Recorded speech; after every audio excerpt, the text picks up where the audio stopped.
The dog is unable to speak through the small bag he holds in his mouth.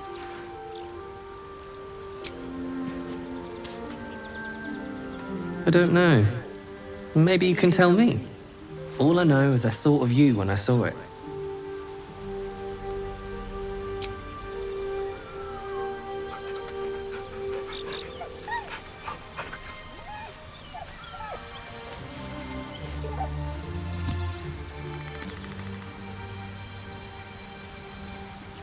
Apart from an overgrowth of moss, the well looks unremarkable.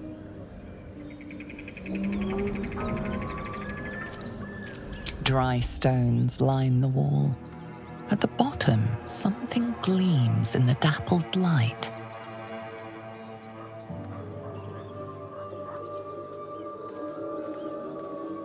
The coin disappears into the darkness, landing with a soft clink.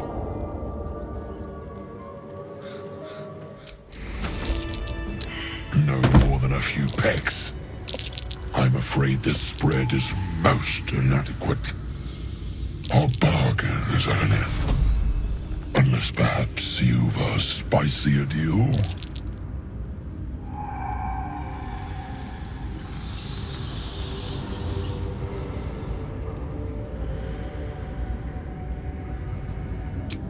A fine offer. We are back in business.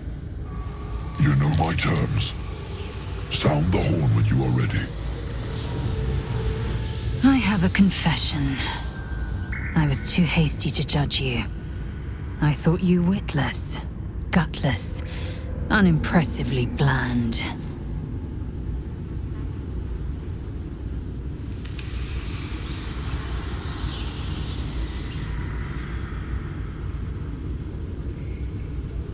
Yes, all that is true. I am cold as the sea of night.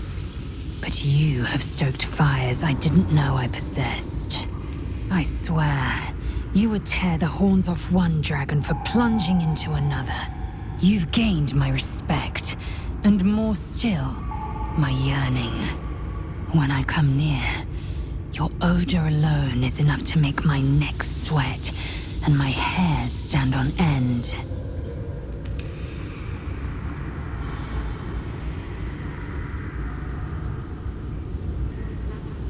If you must know, Vlaakith requires everything of her children. I can't count how many bruises I've inflicted. Can't measure how much blood I've drawn in the Undying Queen's name. I know only blood red and death black. My mind is silver, and my body steel. I am what I must be, say what I must be, to survive every beast I face and every wound I bear. Enough talk. I will be plain. I want to taste you. Perhaps tonight, perhaps later.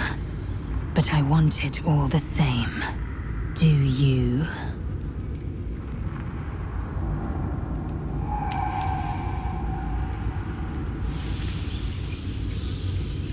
Your loss, I fear. One day soon, you will wonder how my lips might have tasted, how my fingers on your skin might have felt, and you will wish you could return to this lost moment. Oh, shit-pilling toe rag! Never summon shovel, never feed shovel, now call shovel! You recognize the tiny fiend, a quasit. Wicked creatures often used as familiars. Wait, you're not Illy?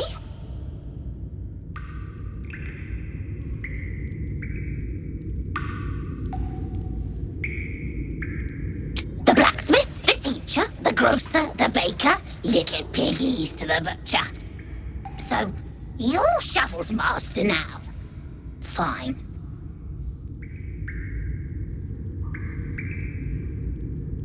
Master Illy calls me Shovel. Don't like it? Change it. Don't care.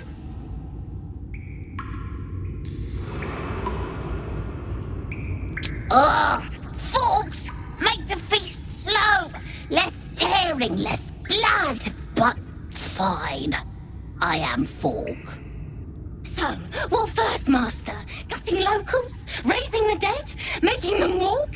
Making them scream?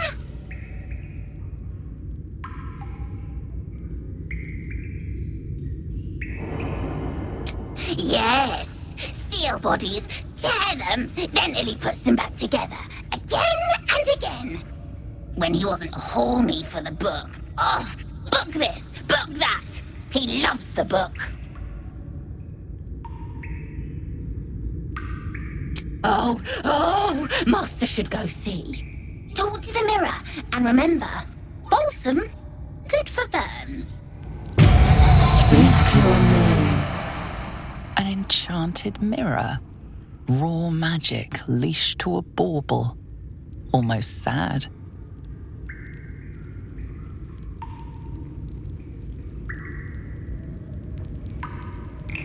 You do your best to wipe the dirt from your face and look presentable. Adventuring is murder on one's wardrobe, though.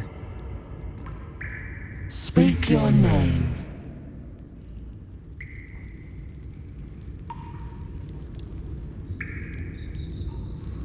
The magic is old and wavering, but you recognize it.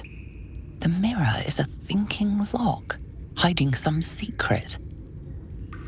It seems some vain wizard took living magic and twisted it into a forgotten curio. Speak your name. I do not know this name. If you are known to my master, step forward and declare yourself an ally.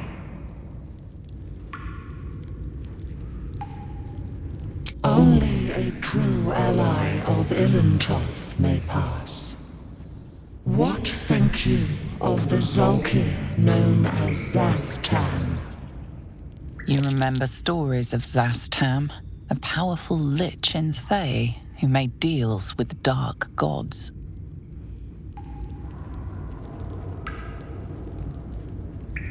You are no Zolkir, but are you wise? Tell me, why might one use balsam ointment?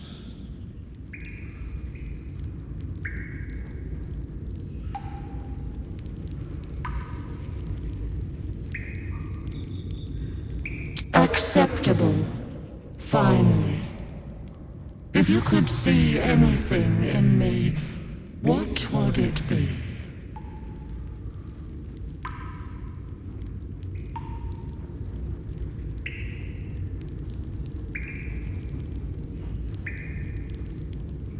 No! This is my purpose. I know nothing else, but you cared to ask. No others ever did. Thank you. Be welcome. The book is locked tight with no visible keyhole, only an oval recess in the cover's mouth.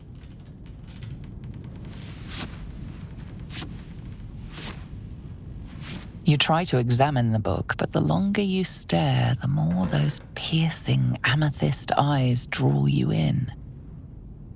Beneath the allure, you feel the faintest echo of torment. There is great power in this book, but also great suffering. Please don't open the creepy book. That looks terribly heavy. Why don't you let me carry it for you?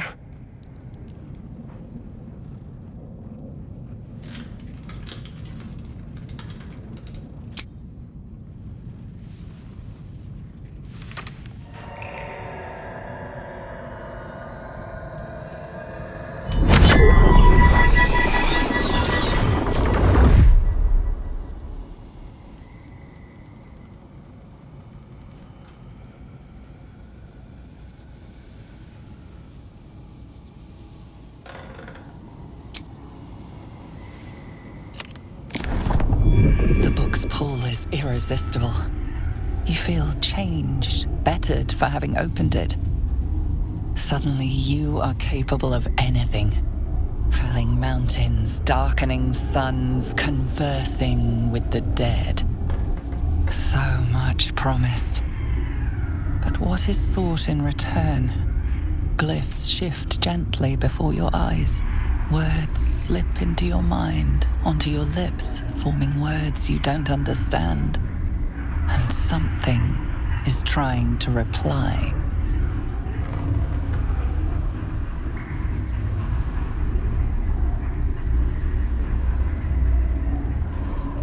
The glyphs swarm impatiently. The book wants you to turn the page, to delve deeper. It's hungry.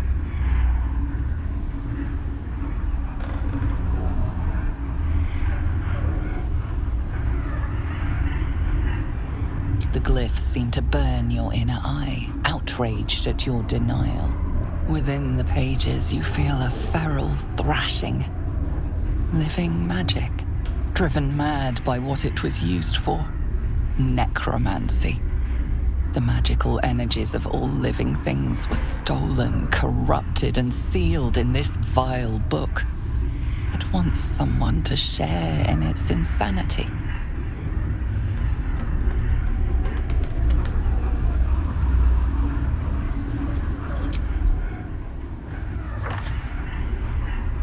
The world around you is gone.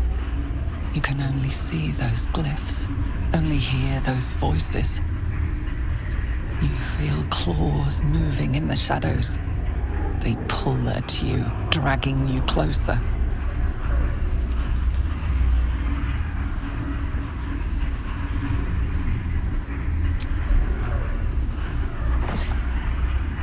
The glyphs scream, branding your mind with strange runes.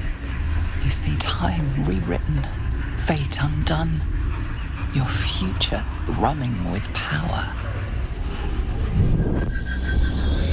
The book snaps closed. You've seen too much.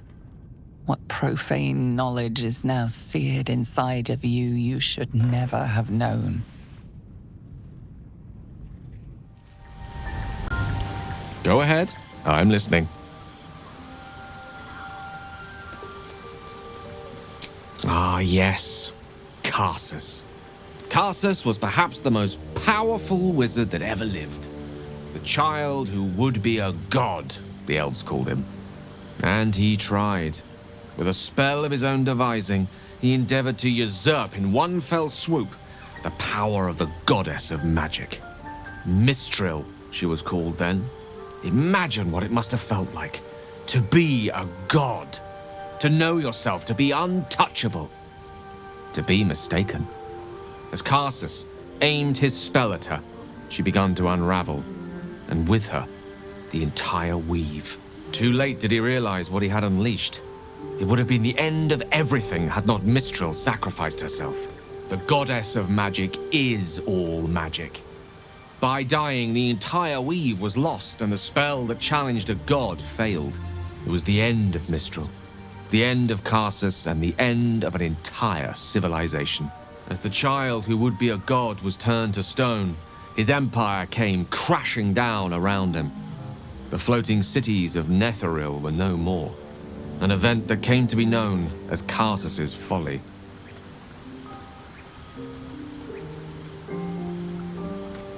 For a spell, Mistral was reborn as Mistra. Upon her return, the weave returned with her. Now, so many centuries later, I try to follow in the footsteps of Karsus, not to destroy Mistra, but to prove my love for her. I tried to control only a fraction of the magic that was unleashed that fateful day. I merely sought to return one tiny diamond to an imperfect crown. Gale's folly, one might call it. History, repetition. It's the way things go.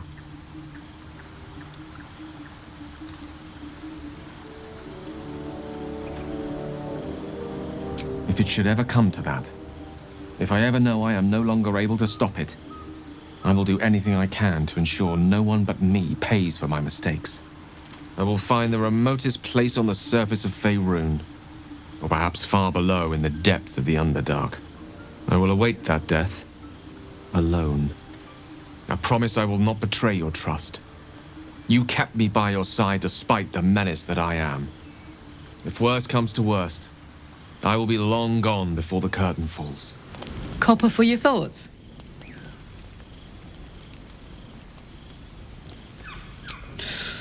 Depends on the type. Ice devils hate an inferno, but that's an easy one. Orthons love projectiles. What they don't love is getting their bombs lobbed right back in their faces. Demons, on the other hand, every demon is absolutely singular. You can't ever think you've got them typed out. Sharp instincts, sharp weapons, and a knack for improvisation. That's the only way to survive them. Anyway, what were we talking about?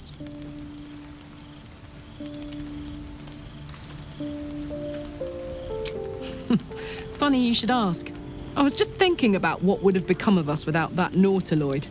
I mean, I know where I'd be. Trapped in Avernus still, with the Blade of Frontiers on my tail. But what about you?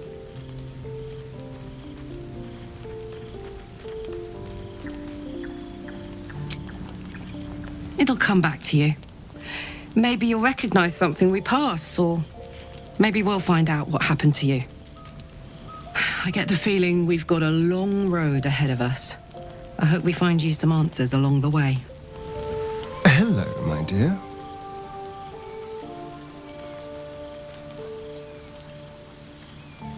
So it would seem. Hopefully he bumps into some gnolls while stumbling around at night, and that's the last we hear from him.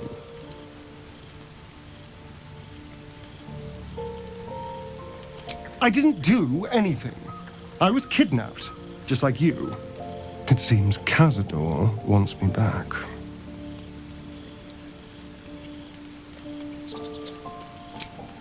Cazador Zar is a vampire lord in Baldur's Gate, the patriarch of his coven and a monster obsessed with power. He turned me nearly 200 years ago. I became his spawn, and he became my tormentor.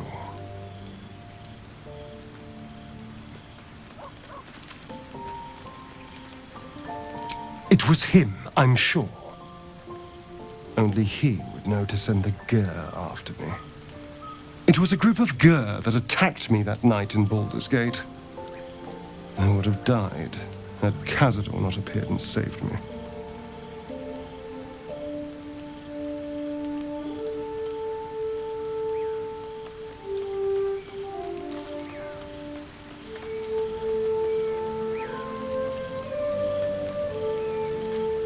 They may have no idea who they're working for. Cazador likely paid someone to pay someone to call in a favor, and here we are. He doesn't do simple plans. Not if he has a complex one that pits a dozen enemies against each other. No. This hunter is a message. Cazador's letting me know that even out here, he can get to me. He wants me back.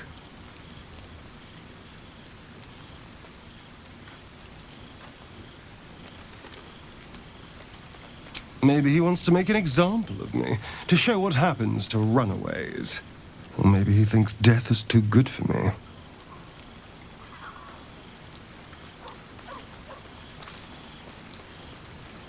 Aha! Safe! You think I'm safe? Do you know the power a vampire lord possesses? He can change shape, turn into mist, call walls to do his bidding, shrug off blows like they're nothing. He could walk into our camp tonight and kill you with his bare hands. And you'd be lucky if death was the worst thing that happened to you.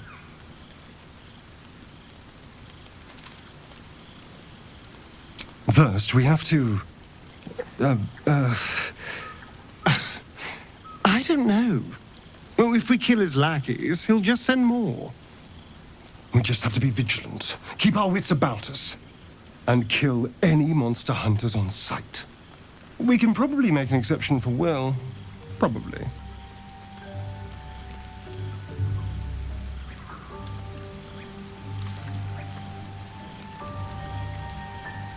I won't lie. It's tempting. If I keep the tadpole, I risk transforming into a grotesque monster. If I lose the tadpole, Cazador has control of me, body and soul. and I return to the shadows. It's grim either way, so why not sell what's left of my soul to a devil? Better he has it than Cazador.